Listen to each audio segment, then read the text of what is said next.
Hello friends, आप सभी का स्वागत है डीडी आनंद महाविद्यालय चैनल में। फ्रेंड्स, आज के इस वीडियो में हम बात करेंगे बीएड प्रथम वर्ष के अति लघुत्तरीय महत्वपूर्ण प्रश्नोत्तरों के बारे में।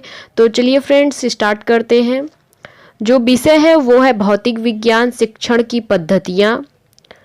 इसमें पहला प्रश्न है, विज्ञान शिक्षण के आवश्यक गुणों का वर्णन कीजिए। तो इसका उत्तर कुछ इस प्रकार है फ्रेंड्स। विज्ञान के शिक्षण में निम्नलिखित गुण होने चाहिए।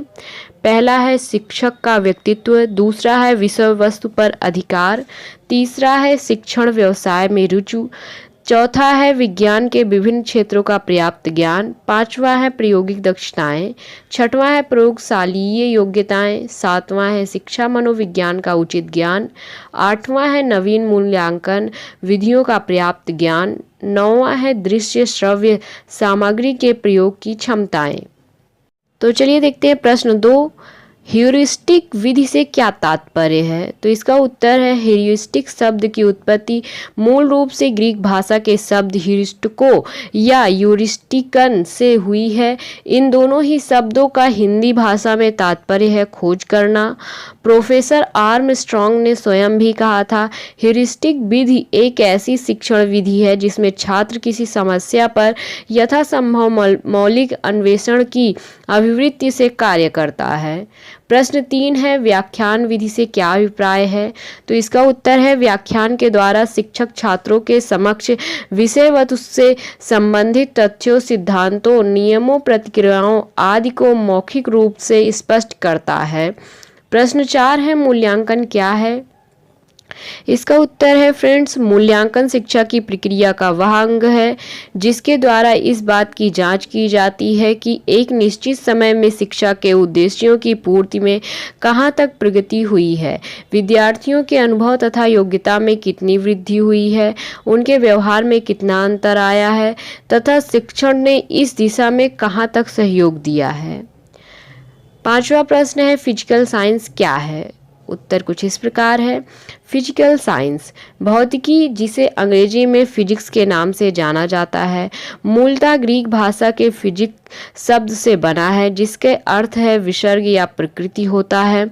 यूनानियों के अनुसार भौतिकी बहुत एक प्राकृतिक दर्शन शास्त्र था जिसके अंतर्गत प्राकृतिक प्रक्रियाओं को समझने का प्रयास किया जाता था। उस काल में विज्ञान और गणित दोनों एक ही दर्शन के अंग माने जाते थे और भौतिकी जैसा कि आज है उस रूप में विज्ञान के एक अलग भाग के रूप में नहीं था। भौतिकी की प्रकृति को समझने तथा उसकी सार्वभौमिकता को परखने के लिए यह ऐतिहासिक तथा हमेशा ध्यान रखा जाने वाले भौतिकी को इस प्रकार से परिभाषित कर सकते हैं, द्रव्यों तथा ऊर्जा की आपस में अंतःक्रिया एवं द्रव्यों की अंतिम संरचना के अध्ययन को भौतिकी कहते हैं। प्रश्न 6 है फ्रेंड्स, भौतिक विज्ञान के शिक्षण में श्यामपट्ट का उपयोग बताइए।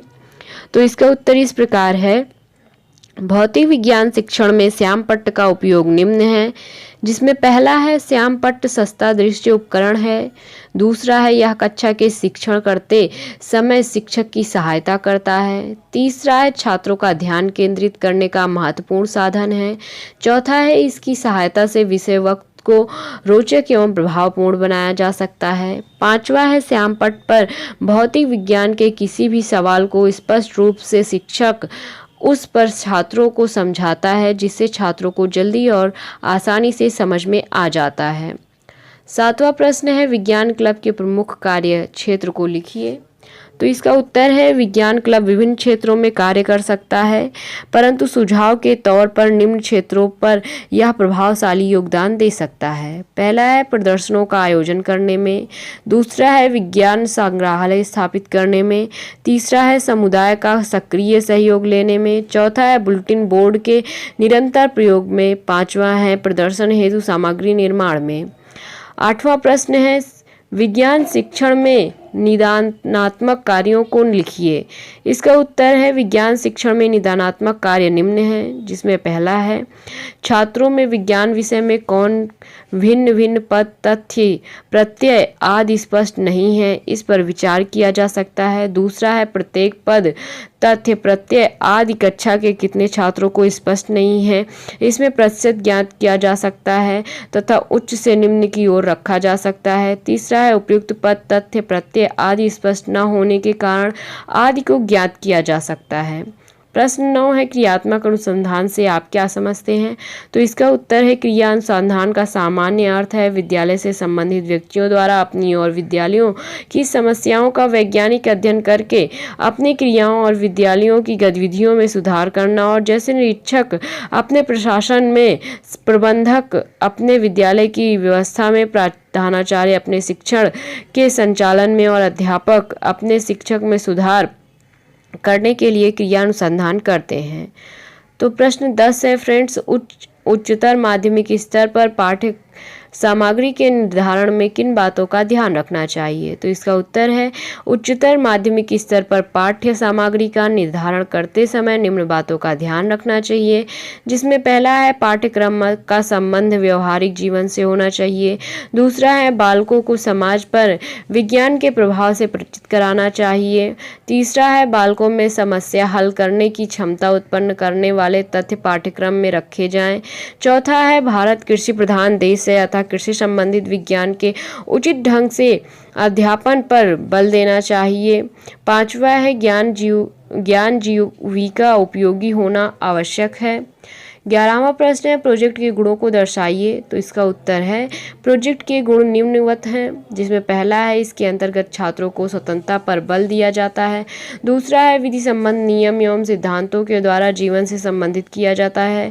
तीसरा है यह एक मनोवैज्ञानिक विधि है। चौथा है इसके द्वारा हस्त कार्य के प्रति अनुराग होता है। पांचवा है इसमें प्रजातंत्रीय भावनाओं का विकास होता है। छठा है इसमें अन्वेषण शक्ति का विकास किया जा सकता है। सातवां है एक दूसरे से सह संबंधित होते हैं। तो फ्रेंड्स आज की इस वीडियो में बस इतना ही। अगर आपको यह वीडियो अच्छी लगी तो प्लीज़ इसे शेयर करें, साथ ही साथ चैनल को सब्सक्राइब करना ना भूलें। धन्यवाद।